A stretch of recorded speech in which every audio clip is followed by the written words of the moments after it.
Want to know how to run multiple brands, aka DBAs, under one Hong Kong Limited?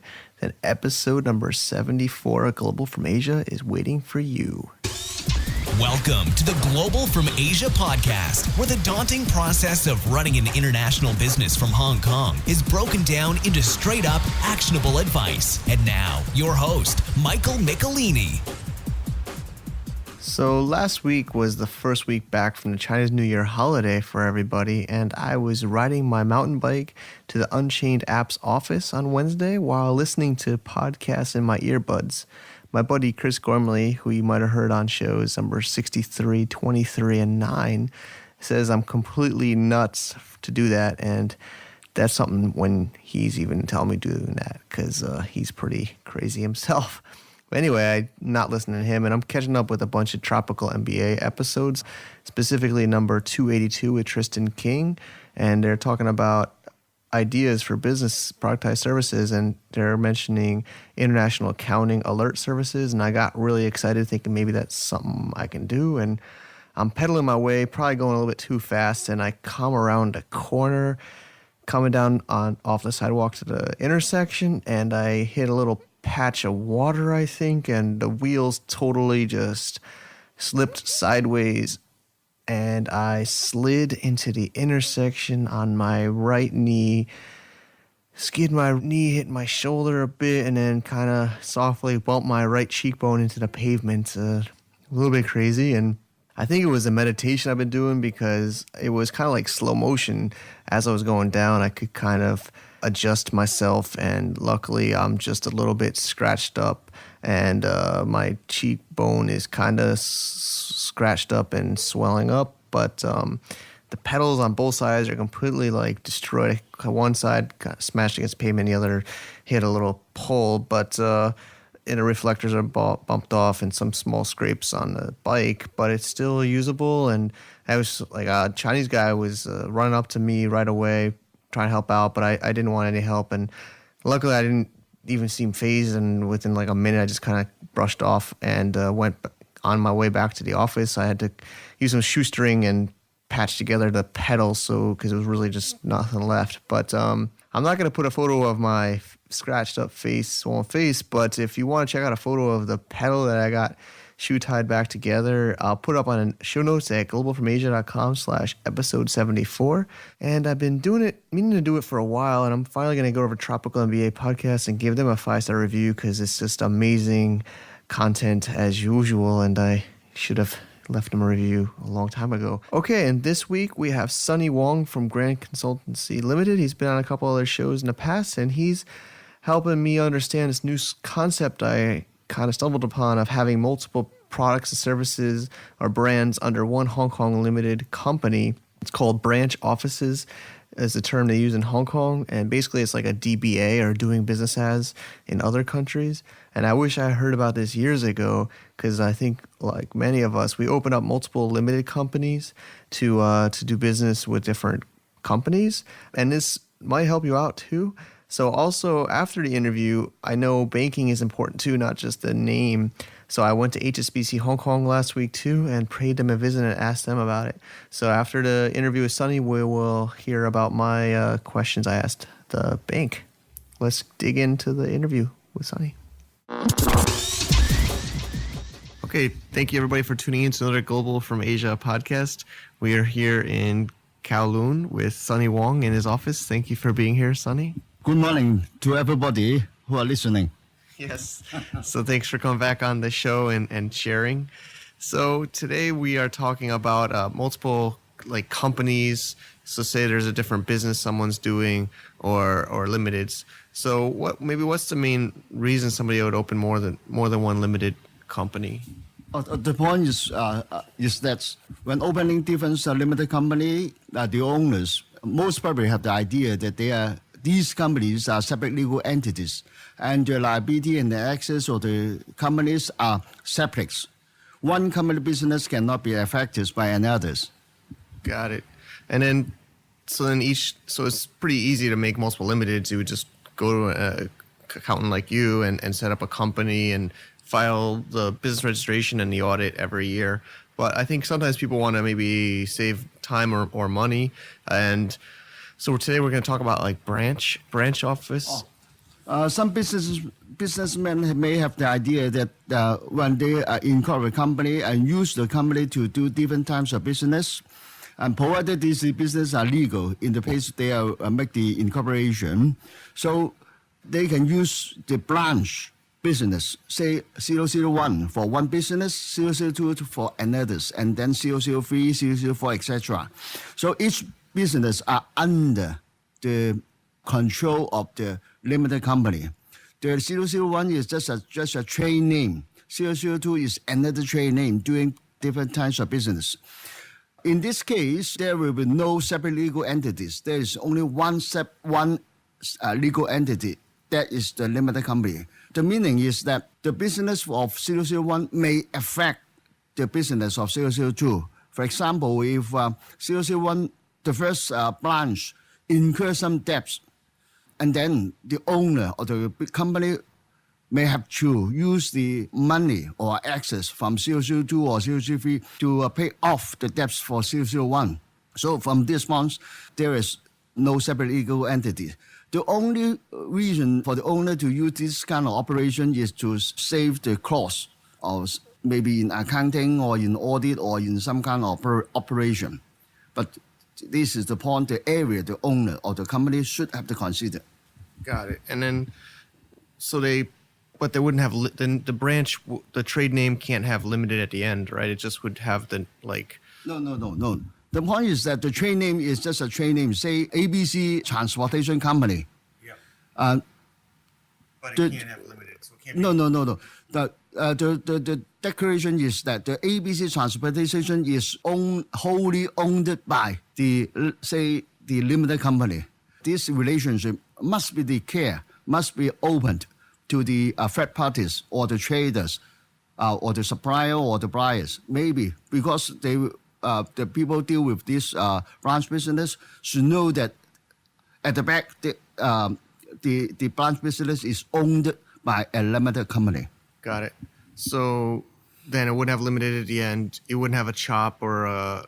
Can you make contracts with this? Yes, the chop for the branch business must be shown the same wordings. Say ABC Limited, wholly owned by the ABC Company Limited. This kind of wording should be put forward on the letterhead or the chop. Okay, so you would still chop it with your parent, the original, Yes. the main limited company. Yeah.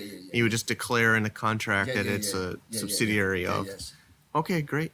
And then so you said, what are the main? It wouldn't show up in a CR like company search, right? It would only be that your limited company, not the branch. The CR is what we call the company's registers. They will only maintain a record of the limited company. And also the business registration office under the inevitability departments may record each branch of the limited company. Maybe the limited company may have 10 branches. Each branch have a separate branch business certificate. This is the case. Like, for example, a bank may have many branches in Hong Kong. 001 in Central, 002 in Mong Kok, 003 in Tsim Sha Tsui, like this. So each branch of the bank may have a branch business certificate held on the wall of the branch area. Yeah. Got it. So yeah, that would be the BRC, the business registration certificate. Yes. Yeah. This is under the control of a business registration office. Got it. And so that's the main cost of each subsidiary is the business registration certificate each year. Each year the cost is very low. It's I see it's 250 Hong Kong dollar. Okay. For the BRC. For the branch business certificate. Oh, but it's different than a BRC. It's a. Yes. Yes, this is the BRC. Yeah. Okay. For the branch. I thought that cost more. It was the 250 Hong Kong, or I thought it was 2,000. No. 250 Hong Kong only. Okay. For one branch certificate. Okay. and then you would basically then be able to have multiple companies. Is this for the online business too? You could use this, or is it offline? Like you're talking about banks and Would an online internet business do something like this? At the end of the year, the directors of the company will group all the business together and put into a profit and loss account, doing just an audit works. Of course, the workload for the auditors may be heavier because maybe they have 10 or more branch business. But all these business activities or the showing in figures should be reflected in only one audit works of the limited company. Okay, I see. And so they would have multiple, like, maybe they do different accounting books. Could they do that? Or Yes, of course, different accounting books. But by the end of the year, all these separate accounting books should be grouped together. And the company is only subject to the overall surplus or deficit of all the business for the profit tax. the owners have to all be the same on the limited. You can't have different owners in the branches. If this relationship occur, the limited company may do a separate contract with the branch business owners if this kind of relationship occur. Okay. So then there could be different owners. Yes, can be under the separate contracts. Maybe the company may consign a branch for a particular owner, but the point is that of course this owner of the branch should take care that this business is under the control of the limited company. Although they have, say, private contracts with the owner, but the relationship must go to the outsider. But regarding the contract between the company or the branch, these contracts, of course, should not be disclosed because they are private deal. Okay, so then technically it's no shares, right? You can't have... No. The branch business owner is not the shareholders of the company. The point is that this owner has a right to operate under the name. This is the right given from the company, but they are not the director or shareholders of the original limited company.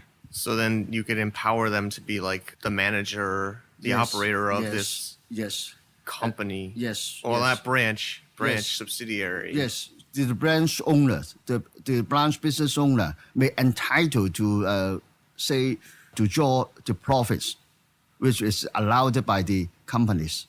So this is the contractual relationship between the company, the limited company, and the owner of the branch business. Maybe most probably the owners of the what we call the owners of the limited company may give maybe it's 2 years contracts, a fixed period contracts with the branch business owner on this area.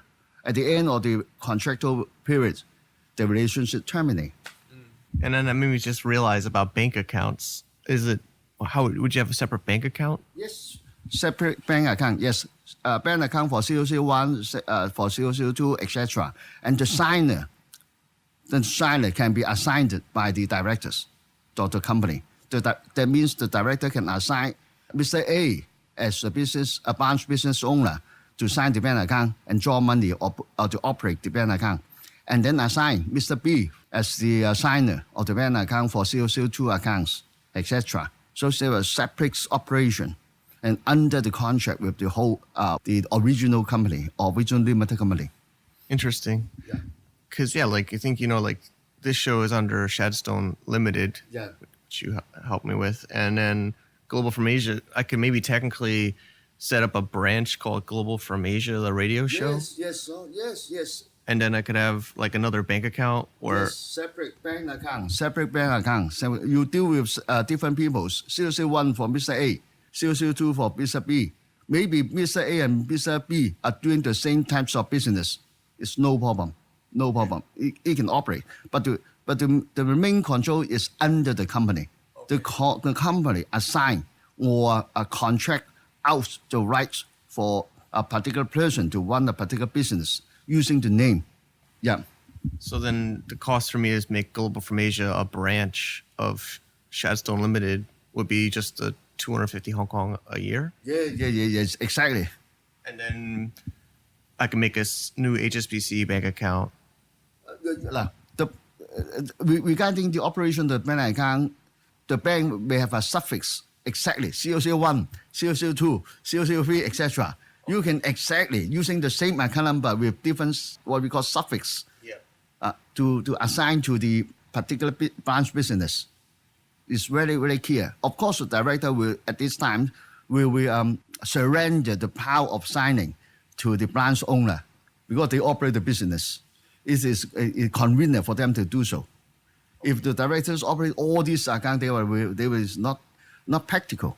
Yeah. So then, you could have like a manager help. Just example, like for the radio show, they could help me with like running the business and they could have access to the bank account and they could see the money, and it could be a separate business under the same limited, and the cost would only be the BRC each year. Yes. But the directors of the limited company must make some kind of control, because the branch business owner now using the name of the company to do their business and to right to receive or pay money. So the point is that the director of the company may have some kind of contractual relationship, clearly indicate the relationship and the period of the contracts.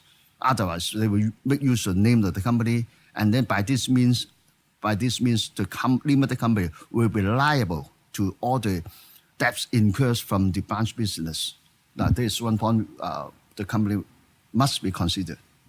Okay, so then basically this manager or operator could write contracts in the company name and sign the contracts, and then sign the contract in name of the branch, and the branch is under the ownership of the limited company. That means that the branch manager can sign the contracts on behalf of the branch business, but the branch business is what we call assets of the limited company. So you mean that the relationship will transfer from the first part and then transfer to the second part. So the directors of the limited company must makes quite clear control on this area. The right given to the manager is only on the operation of the business, not others' business. It's quite clear. Got it. And then you would still be, as a director of the limited, you would still be able to control it, or? Of course. At the end, the director have the overall controlling powers on all the branch business. If the branch business owner breach the contract, the director of the company may terminate according to the terms and conditions laid down on the contract. So they have the ultimate right to close or to terminate or make declaration to the outside, to any outsider, that this branch is now being terminated. And then later you could spin off the branch to its own limited if you wanted. So say it became a bigger business, or you take investors, or. Yes, if the branch business is going to go very, very large, it's advisable to use two separately limited company. That means the holding company will hold the subsidiary, or 100% owned or 50% owned. This kind of is called relationship between the parent company and the subsidiary company, not the branch business.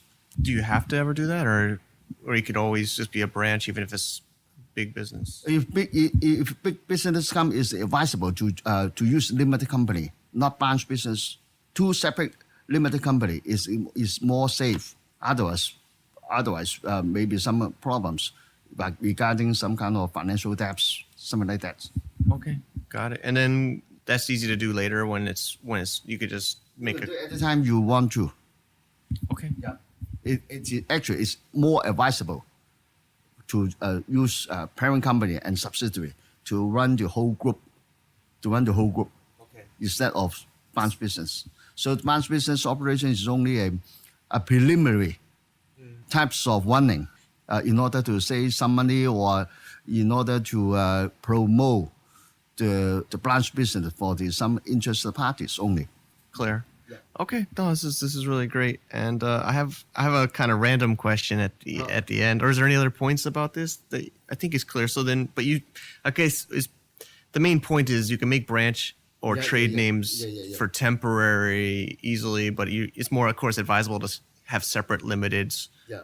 Whether it's two separate limiteds or a parent limited owning a subsidiary limited, but that would separate the liability. So that's No. If the operation is under the relationship with parent company and subsidiary, these two companies are separate legal entities. So all the assets and liability are separate, basically separate. Yeah. If under the branch business operation, there is only one legal entities.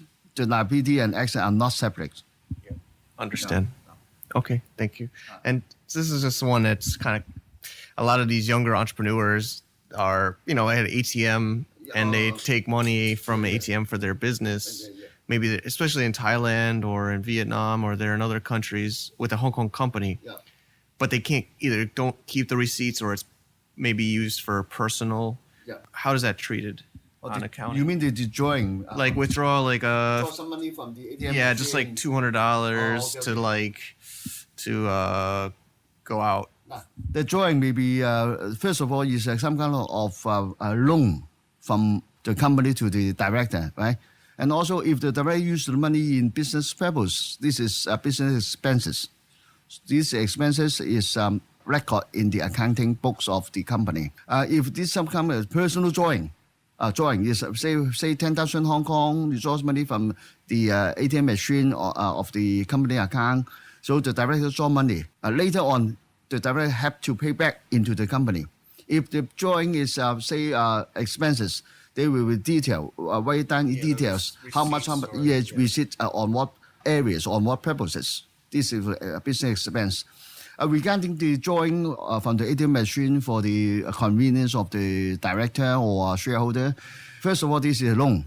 But at the end of the accounting year, the loan can be converted into, say, dividend payment.